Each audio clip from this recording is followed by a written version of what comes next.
L'idée de santé publique est née au fil des siècles en raison des épidémies qui ont frappé nos ancêtres.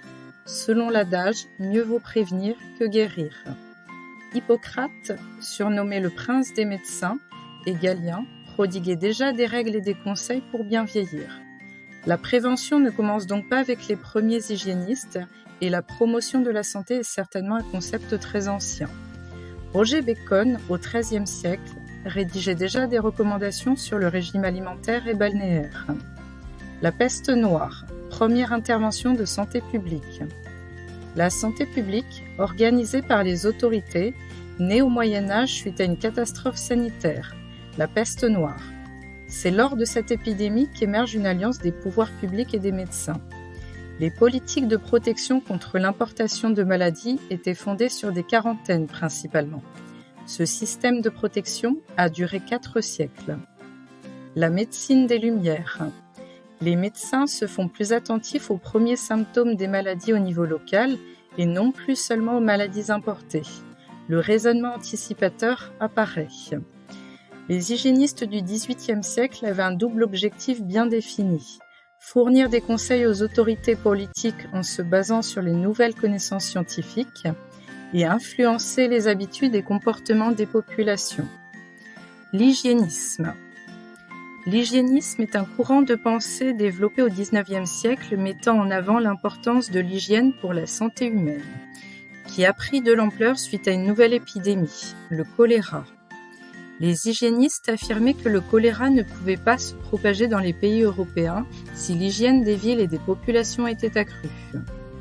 L'hygiéniste vise à rétablir les valeurs attribuées à l'alimentation, aux boissons, à l'air que nous respirons, au travail, au repos et à la propreté du corps. En ville, la période de 1850 à 1900 a vu l'émergence des égouts et la collecte des déchets grâce à l'hygiénisme. De plus, des aménagements tels que les toilettes publiques, les fontaines et les espaces verts ont été mis en place.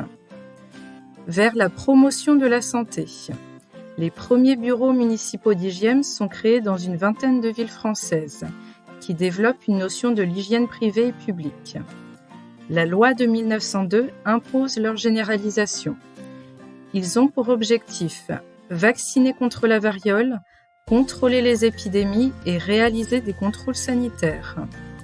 Les bureaux éditent des brochures fondées sur l'acculturation des connaissances destinées à l'ensemble de la population. Ils font également des interventions collectives à destination de divers publics, comme les enfants. Dès 1925, suite aux conséquences de la Première Guerre mondiale et de l'épidémie de tuberculose, le premier réseau de santé publique est créé en France, avec une structure centrale parisienne et des bureaux départementaux. L'entre-deux-guerres voit le développement d'actions et de campagnes pour lutter contre l'alcoolisme, les maladies sexuellement transmissibles et la tuberculose. Le développement de la promotion de la santé est lié obligatoirement à l'accès aux soins, qui est permis tout d'abord par la loi sur les assurances sociales votée en 1930, puis par l'instauration de la sécurité sociale après 1945. Les campagnes de santé publique se multiplient alors progressivement. Alcoolisme, accidents du travail, circulation routière.